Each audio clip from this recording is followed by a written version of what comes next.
मगर साधु देखो जग बौराना, साच कहो तो मारन धावे, झूठे जगपतियाना। साधु देखो जग बौराना, हिंदू कहत है राम हमारा, मुसलमान रहमाना। आपस में दो लड़े मरत हैं, मर्म कोई नहीं जाना। मर्म कोई नहीं जाना। माला पहिरे टोपी पहिरे, छाप तिलक अनुमाना। बहुतक देखे पीर औलिया, पढ़े किताब कुराना।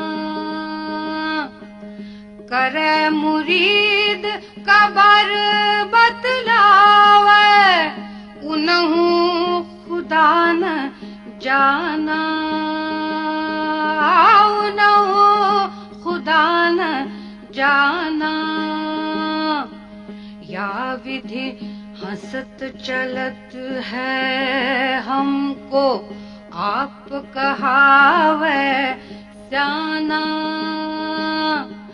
कहे कबीरा सुनो भाई साधो, कहे कबीरा सुनो भाई साधो, इनमें कौन दीवाना। इनमें कौन दीवाना। जिम बिन तेज न रूप गोसाई, निज सुख बिन मन होए कि थीरा, पुरुष की होए बीन समीरा, कौन सिद्ध की। Pujari Lal Das is the court-appointed priest at the disputed Ram Janmabhoomi site. ये जो विश्व हिंदू परिषद ने मंदिर बनाने का कार्य शुरू किया है, इसके बारे में आप क्या सोचते हैं? ये तो एक राजनीतिक मुद्दा है। विश्व हिंदू परिषद ने जो कार्यक्रम चलाया है, मंदिर तो बनाने के लिए कोई रोक नहीं था। फिर हमारे यहाँ ऐसा कोई विधान नहीं है कि हम भगवान को अलग हटा करके किसी जगह रखे जाएं, क्योंकि भगवान जहाँ विराजमान हमारे होते हैं हम उसको मंदिर ही मानते हैं। हमारे यहाँ हिंदू परंपरा ही है, चाहे वो किसी भी मकान में रख दिए जाएं तभी हम उसको मंदिर ही कहते हैं, क्योंकि भगवान जहाँ विराजमान है वो मंदिर ही होता है।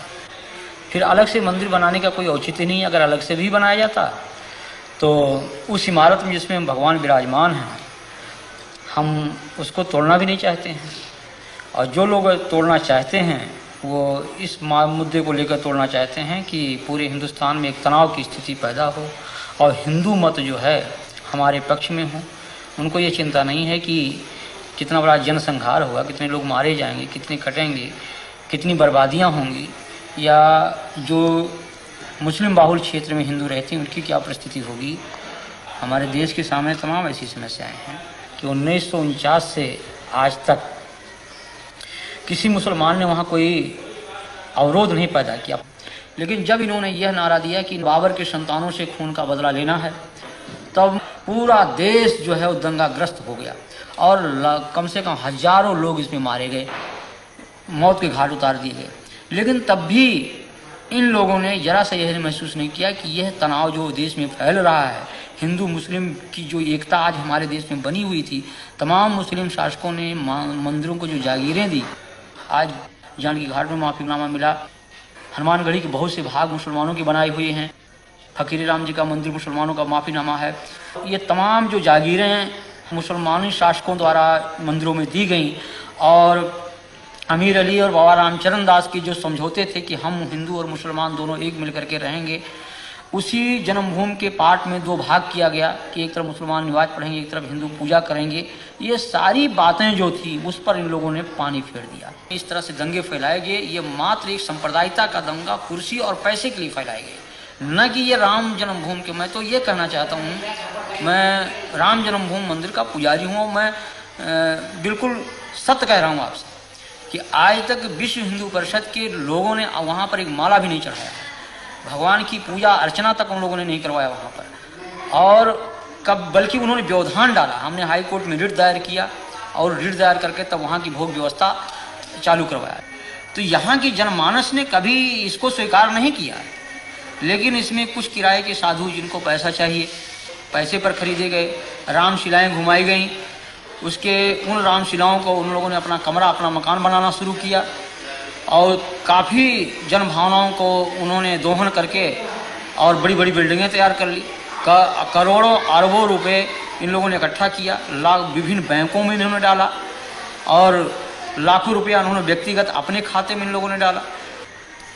तो लोगों की हत्याएं हो जाएं, लोग नष्ट हो जाएं, इससे इनको कोई मतलब नहीं। इनको मतलब पैसा मिले, कुर्सी मिले। यहाँ जो लोग हिंदू राष्ट्र की बात करते हैं, राम के नाम पर तनाव फैलाते हैं, हिंसा करते हैं, ये सभी उच्च जाति के लोग हैं और ये सबके सब सुविधा भोगी है। इनमें त्याग और तपस्या और जनमानस का हित लेस मात्र नहीं है। ये केवल धार्मिक भावनाओं को बाहर करके और स्वयं को सुख सुविधा में वो परिणित किए हुए हैं। ये जनहित की बात कर ही नहीं सकते। लेकिन आज बड़े बड़े मठ हैं, करोड़ों अरबों की संपत्ति उसमें है और हम पैदल छोड़ करके एयरमेल से चलते हैं, फर्स्ट क्लास की टिकट पर चलते हैं, एयर कंडीशन के कमरे में रहते हैं। तो जहाँ पर हम एक तरफ भौतिकवाद, उस भौतिकवादी व्यवस्था से अलग होकर के त्याग और तपस्या और जनहित की बात सोचते थे, उस जगह हम उसको त्याग करके और हम भौतिकवादी व्यवस्था में परिणित हो चुके हैं। जो हम भौतिकवादी व्यवस्था में पूर्ण रूप से लिप्त हो चुके हैं, तो हम भौतिकवाद की ही बात सोचेंगे, हम उससे परे हट नहीं सकते हैं।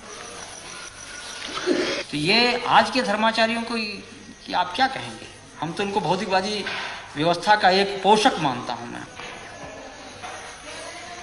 ये जो पूंजीपति कहते हैं कि हिंदू धर्म की रक्षा, हिंदू धर्म की रक्षा, मैं कह रहा हूं कि यहीं पर देश के पूंजीपति जो आज धर्म की, आज अशोक सिंघल को इस बात को जो कह रहे हैं कि हम बहुत बड़े राम के भक्त हैं, क्या राम का यही आदर्श है कि 90% लोग भूखों मरे?